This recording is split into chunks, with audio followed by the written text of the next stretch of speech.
welcome. My name is Grant Agler. I'm one of the teaching pastors at 242, and I've been working from home, so this is the first time in 7 days that I've gotten out of my pajamas, so congratulate me. Hey, this week we are going to be walking through the life of Jesus, his last week on earth. Now, it's interesting, 30% of what we know about Jesus' life comes from the last week in the Gospels.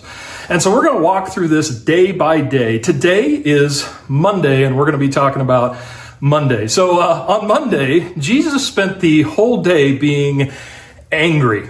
Now, I love this story because early in the morning, Jesus wakes up. It's just a few days before his crucifixion, and he decides to get angry in the morning, and he rolls up on this fig tree. Now, I love this story because you can tell a lot about a person by what makes them angry. I want you to take just a second. I want you to think about what makes you angry. In fact, wherever you're watching, maybe in the comments section, just go ahead and let us know what makes you angry. What is it that makes you angry? Because that's a very important part about you. We're going to learn what makes Jesus angry. My dad one time got angry at me, and I learned a lot about who he was from this moment. I was a 13-year-old kid, and I guess I'll let you know, my dad was not like a super angry person. He didn't get angry all the time by any means, but I can remember a few moments, and this was one of them. One day I was sitting at the breakfast table, and I don't know why I decided to do this. I was 13 years old. My brother was there, my mom was there, my dad's across the table from me,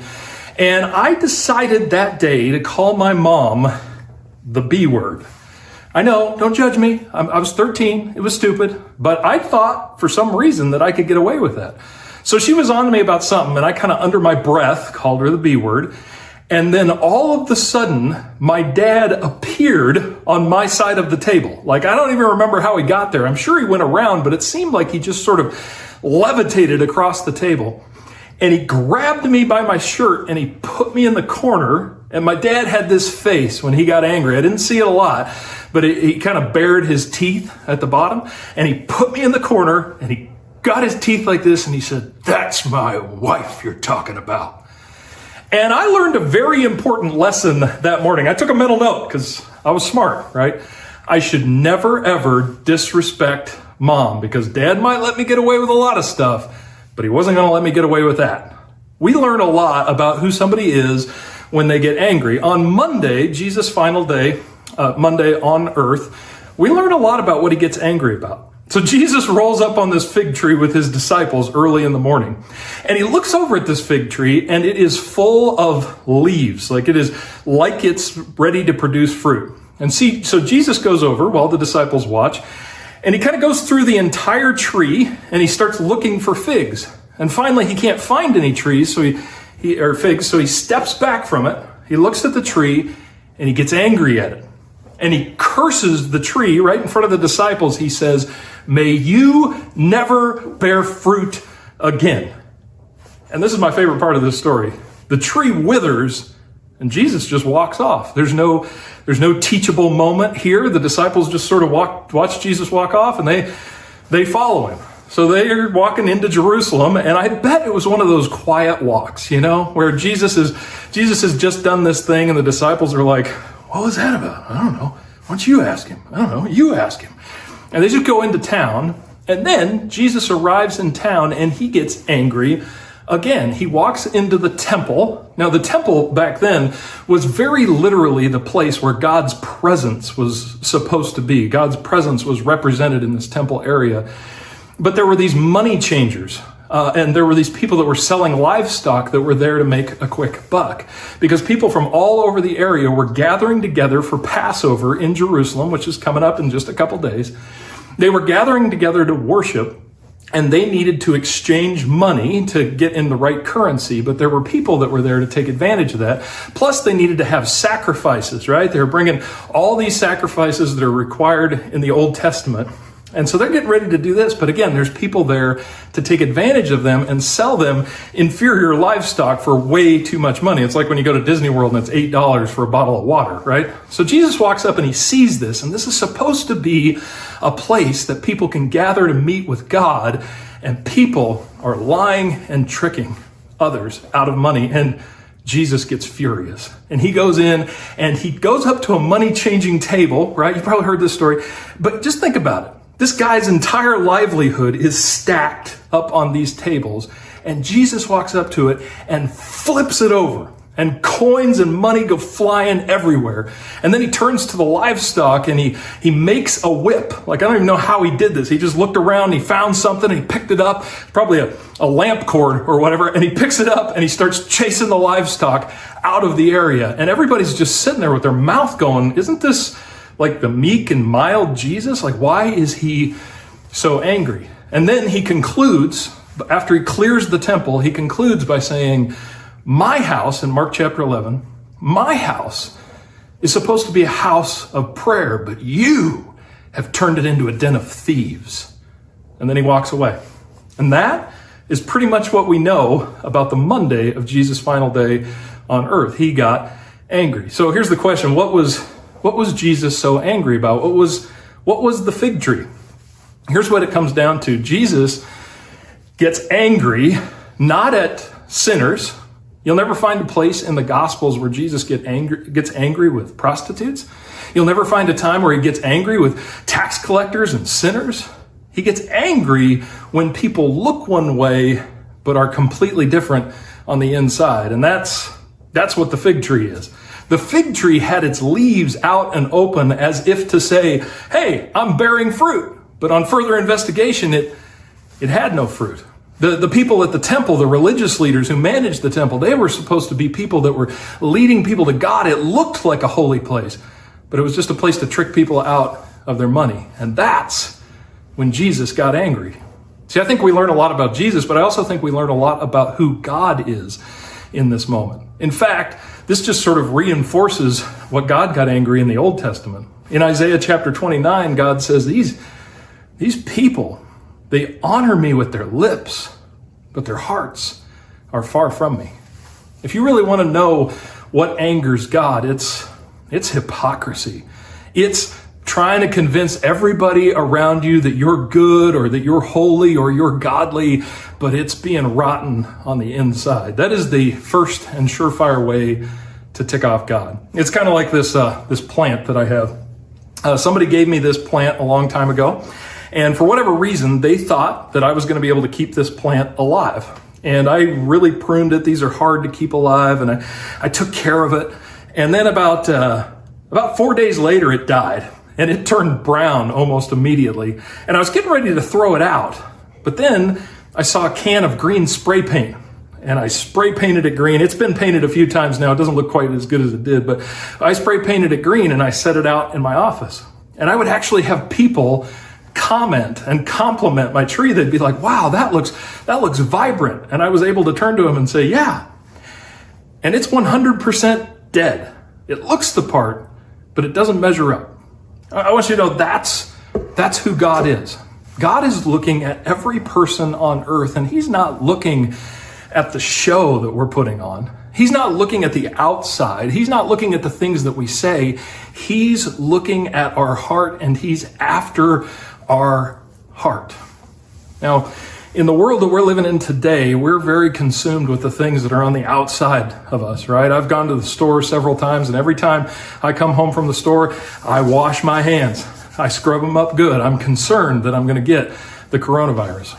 Maybe you're concerned about your job. Maybe you're concerned about your loved ones. We've got a lot of concerns in our life, and I think God cares about all of those things, but you need to know this. God is still looking at the most important thing on planet Earth. He's looking at your heart. He's looking at my heart, and he sees past the leafy branches. He sees past the show that we're putting on, and he sees what's really going on in our heart. And God, now more than ever, wants our authentic heart, our sincerity as we follow after him. I think this is really important. We're preparing constantly for maybe the financial crisis that's going to come. We're preparing for the hospitals that are going to be filled up. But right now, if I could just focus on what really matters, God is calling us to prepare our hearts. He's kind of put all of us, I think, or allowed all of us to be in a big timeout. And he's saying, hey, you need to go to your house. Those of you who aren't working or who aren't essential, you need to go to your house and you need to You need to think about who you are, not on the outside, not with what you're impressing everybody with, but who you are on the inside.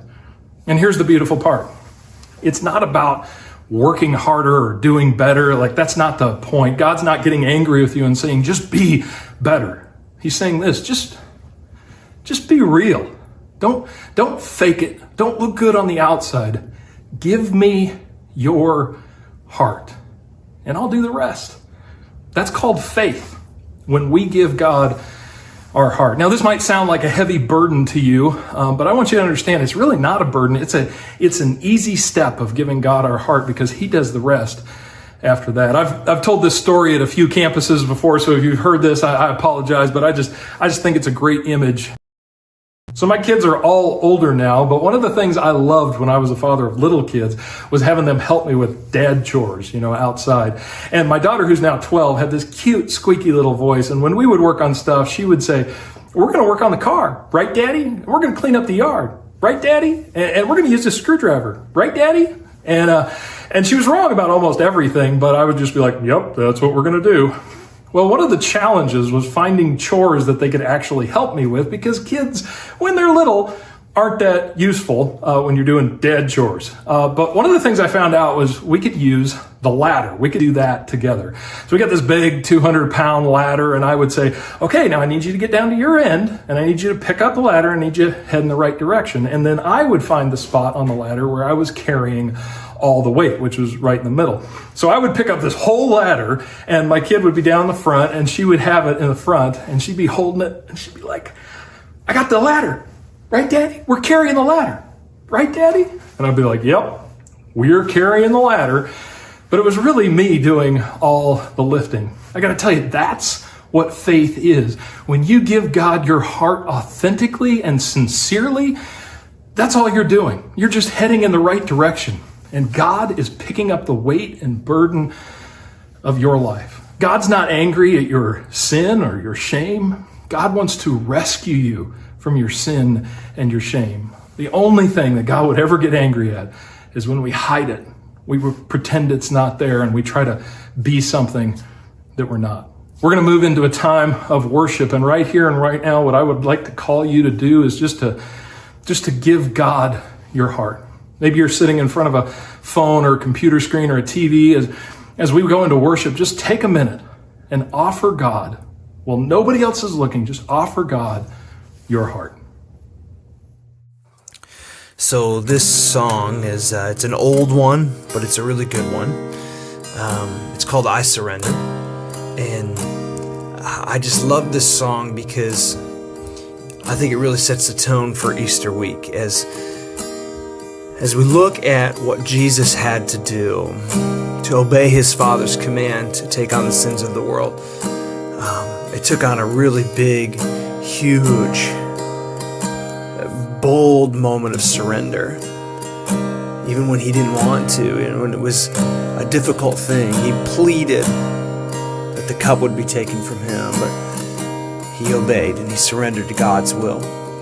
And so I think this is just a perfect way for us to get our hearts ready for Easter. So I'm going to sing this song for you. It's called I Surrender. Here I am, down on my knees again, surrendering all, surrendering all. Find me, Lord, as you draw me near. I'm desperate for you. I'm desperate for you. I surrender. I surrender. I wanna know you more. I wanna know you more. Drench my soul, His mercy and grace.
my soul.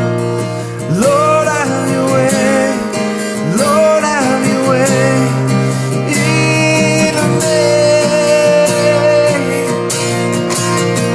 Like a rushing wind, Jesus, breathe within. Lord, have your way. Lord, have your way in me. Like a mighty storm, stay within my soul. Lord, have your way. Lord, have your way in me. Lord, have your way. Lord, have your way in me. I surrender. I surrender. I wanna know you. I wanna know you.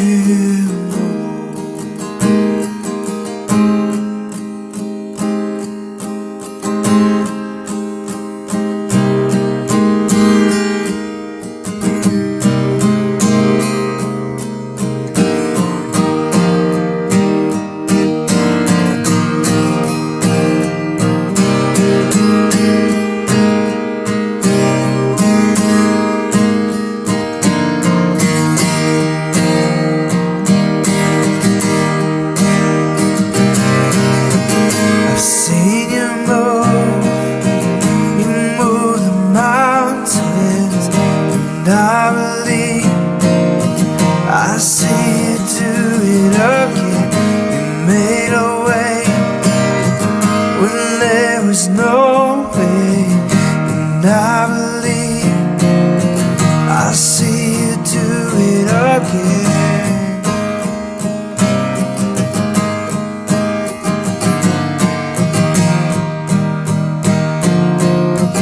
I think this time of year, especially in the season we're in right now, we just need to plead with God and sing with faith that we believe that He can do a miracle in our world. I want to sing. I've seen you move the mountains, and I believe I see you do it again. You made a way when there was no way, and I believe I see you do it again.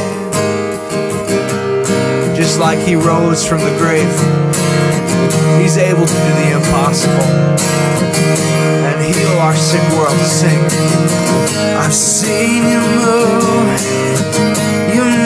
the mountains, and I believe I see you do it again. You made a way when there was no way, and I believe I see you do it again. I've seen you move the mountains, and I believe I see you do it again. You made a way when there was no way, and I believe I see you do it again. So Jesus, God, it's our prayer, as you raised yourself from the grave, God, we're just praying, God, that you would do the impossible in our worlds, in our families. God, would you make the sick well, like we read in your scriptures? Do it again, God. Do it again. Sing again. I see you move the mountains, and I believe I see see you do it again. You made a way when there was no way, and I believe I see you do it again. Hey, thank you so much for joining us today. I hope you join us again tomorrow as we approach closer to Easter. Have a good one.